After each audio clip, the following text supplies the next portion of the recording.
Oi pessoal, tudo bem? Eu sou a Bruna Schroeder, professora, sejam bem-vindos ao meu canal. E hoje eu vou estrear uma homenagem ao autor nesse formato aqui para o YouTube, tá? Para inaugurar, vamos falar sobre Dante Alighieri.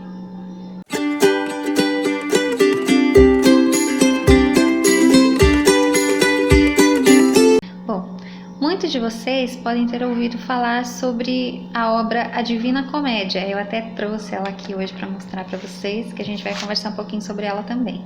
Então eu tenho essa edição aqui que ela é bilíngue, da editora Landmark. Eu acho ela maravilhosa. Pequenininho, né? Até estava com a intenção assim de fazer a leitura da obra com vocês e depois que eu finalizasse fazer a leitura em italiano. Bem doida, né? Não. Mas só para fica uma indicação aí, tá? Nessa época de quarentena é uma boa obra para se ler.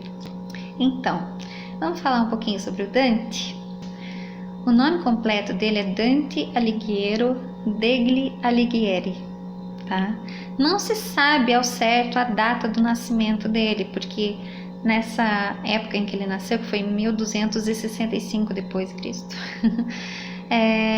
era muito bagunçado, né? Eles não tinham muitos registros. Então tem exatamente a data em que ele morreu, que foi no dia 13 de setembro de 1321, mas a data do nascimento dele fica aí entre dia 21 de maio até o dia 20 de junho, tá? Então não se sabe ao certo, mas muitas pessoas adotam a data de hoje como sendo a do nascimento dele.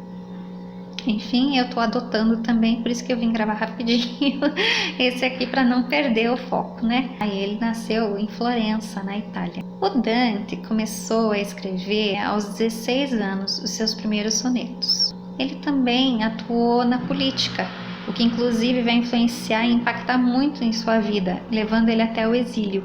Acontece que o grupo que ele atuava junto era contra essa dominação do papado a Florença. Eles tinham, o papado tinha essa ambição de intensa dominação do local. E no final das contas, enquanto o Dante já tinha conseguido até um cargo público, esse grupo ao qual ele estava junto, essa galera dele, eles acabaram sendo derrotados e o Dante foi obrigado a pagar uma multa altíssima. Só que em determinado momento resolveram retirar essa sentença e falar: não, para lá, você vai ser queimado vivo caso teime em continuar em Florença. Então ele teve que sair correndo do local. Aí nessas alturas aí ele já estava casado, né, com filhos e tudo mais. Só que ele era apaixonado por uma moça chamada Beatrice desde os 9 anos de idade. Tá, marca bem esse nome aí, Depois que ele foi para o exílio, essa foi considerada por muitos estudiosos da obra do Dante, da biografia dele, consideram essa fase mais triste dele, mas também uma das mais produtivas. Foi onde ele se dedicou muito à escrita.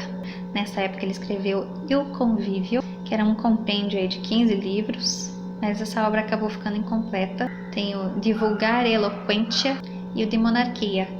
Esse é uma idealização do mundo sem esse poder que cega, né? Sem esse mundo tão dominado por discórdia.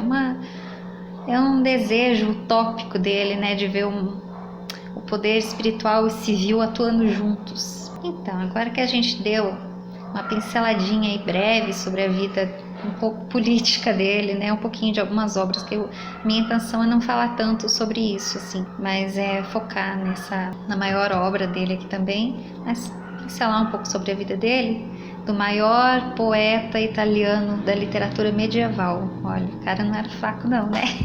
Tanto que tá reverberando até hoje. Então agora a gente vai falar sobre essa obra aqui, A Divina Comédia. É um poema que a princípio chamava-se Comédia. Foi o poeta Boccaccio que alçou, né, esse termo Divina Comédia, porque ele achava muito bem construído, tá? Então ele foi primeiramente lançado em 3 partes. Inclusive, eu acho que em muitas livrarias ainda tem ele vendido em 3 partes. Mas os doguinhos estão fogo não. uma coisinha hoje, hein? As 3 partes são compostas por 33 cantos. Então, as 3 partes são inferno, purgatório, céu ou paraíso.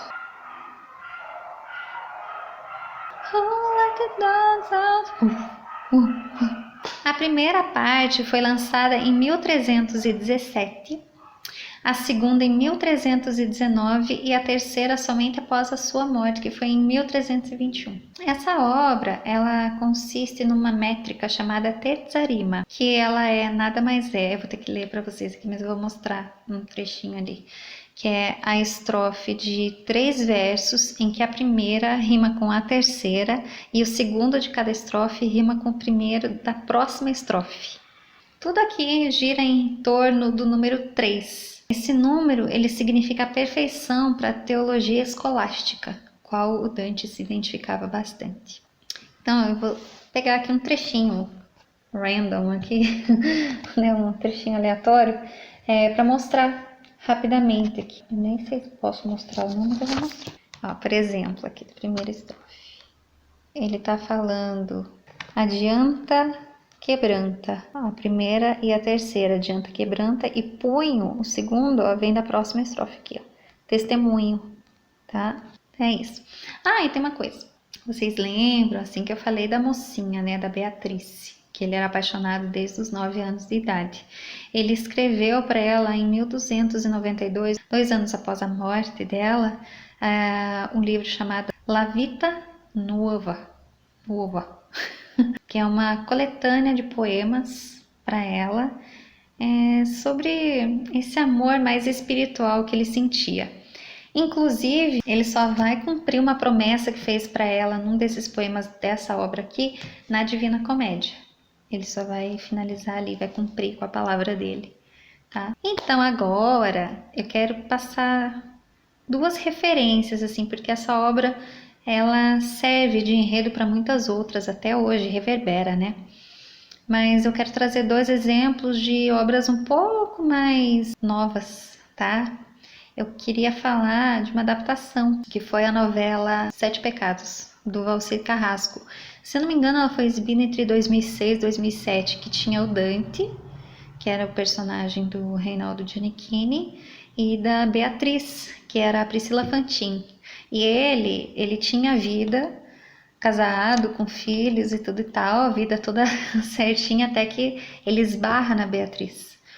E com ela eles vão numa jornada em busca de algo que era muito importante para ela, que fazia muito sentido para ela. E agora, assim, que eu estou estudando muito mais a fundo também, e na época da faculdade eu lembrei disso também, quando a gente analisou o quanto essa novela foi genial, assim, em muitos pontos, sabe? Porque o Valcir conseguiu trazer para os dias atuais uma obra épica, né? E colocar como se fosse um cara normal ali, ele era taxista, tava com a vida toda certinha, não, e de repente veio ela como um furacão. É como se mostrasse que ela sempre estivesse reverberando na vida dele, sabe? Como se ela sempre estivesse por ali, de alguma forma, nem que fosse intrinsecamente, ela estivesse sempre dominando ele de alguma forma, porque quando ele encontra com ela, ele não consegue resistir, né? E ele é muito importante nessa busca pessoal dela.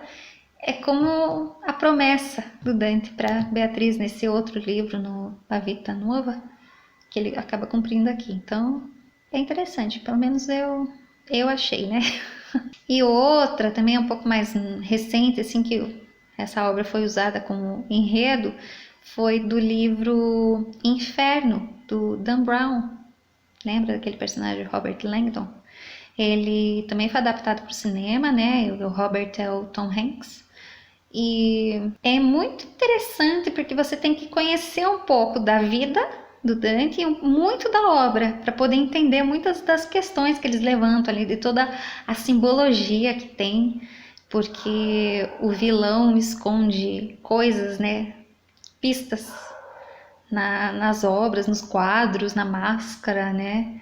Dele que fica no museu. Então se você não tiver paciência de ler o livro, eu indico o filme, porque ele ficou bem fiel. Foi adaptado quase ipsis literis ali. Então, gente, é isso. Eu espero que vocês tenham gostado. Deixem seus comentários, se vocês curtiram, compartilhem, inscrevam-se no canal. Espera aí. Inscreva-se no canal, deixe o seu joinha e ative os sininhos para as notificações. Por gentileza.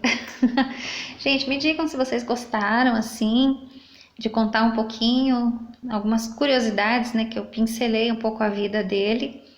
Eu fiz uma pesquisa bem profunda, na verdade. E eu separei o que eu achei que fosse mais interessante falar. E leiam sempre. E é isso. E até uma próxima, gente. Beijão.